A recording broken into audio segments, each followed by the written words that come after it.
मला एक सांगा, आपला हिशोब कसा ठरला होता साहेब? त्या दिवशी तुम्ही इथे बसलेला आत गेला, त्याच्यानंतर राहुल आणि प्रशांत आत गेले. काय ठरलं मला सांगा. हां, मला म्हणाले की साहेबांचे 5.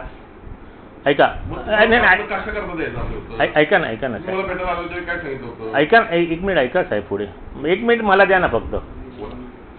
मला म्हणाले आपला 7चा हिशोब ठरलेला, बरोबर आहे. ते म्हणाले साहेबांचे 5 आणि आमच्या दोघांचे 1-1. ऐका त्याप्रमाणे 40 लाख मी तुम्हाला दिले साहेब. नाही एकच मिनिट साहेब, माझं कंप्लेंट नाही. आणि त्यांना ऑफिशियल ट्रान्सफर केले साहेब राहुलला मी. एवढे त्यांनी घाई केली माझ्याकडे. एक लक्षात घ्या साहेब, आपलं काय ठरलं होतं? 60% ठरले. अहो पण ते आज तुमच्या बरोबर गेले साहेब. नाही असं नाही करून चालत. तुम्ही त्यांचं काय असेल ते बघून घ्या. नाही त्यांना 1% द्यायचं, तो तुम्ही 2 दिला, आम्हाला 2% तुम्ही कमी दिले. हे बघा, व्यवहार क्लिअर ठेवा. आम्ही दुसऱ्याकडे काढून तुम्हाला दिले साहेब. त्यावेळी आम्हाला साधलं खरं म्हणजे राहून द्या, तुम्हाला बोलले म्हणून दिलं नाही. पण ते साहेब खरं सांगू आता तुम्हाला, हे बघा तुम्हाला तिथं कामात काय मदत करता येईल ते मी बघतो, पण असं नाही सांगता जे ठरलंय. नाही साहेब, मला आता ते कामच, कारण तिथे पण मला एवढं प्रेशर. तुम्हाला पैसे परत देऊन टाकायला करून दे. ओके साहेब, सॉरी. हां साहेब, नाही हे बघा, राग मानू नका साहेब. रागाचा विषय नाही साहेब, जो व्यवहार ठरतो तो आपण पाळायचा.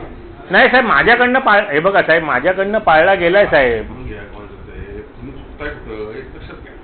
व्यवहार आहे असं. मालक कोण आहे?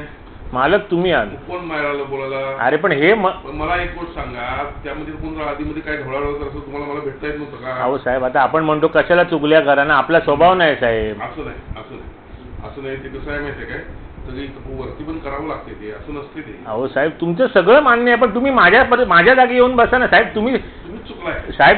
आय ॲग्री, पण तुम्ही आमदारच साहेब, मी साधा माणूस आहे. असा विषय नाही साहेब, आमदार साधा. आणि आज तुमचं कोल्हापूरमध्ये सगळं चालतं ताकद आहे. माझी काय ताकद? त्यांनी सांगितलं हे बघा, ते तुमच्या मागे हात गेले. आणि मला ते बाकीचं काही विषय माहित नाही. तुम्ही कामात मला कुठं मदत करायला सांगा. नको साहेब, मला खरंच मला ते गोदरेज बरोबर पण नाही जमणार, जाऊ देत. ठीक आहे मी त्याची व्यवस्था लावा, बोलवून देतो मी. ओके.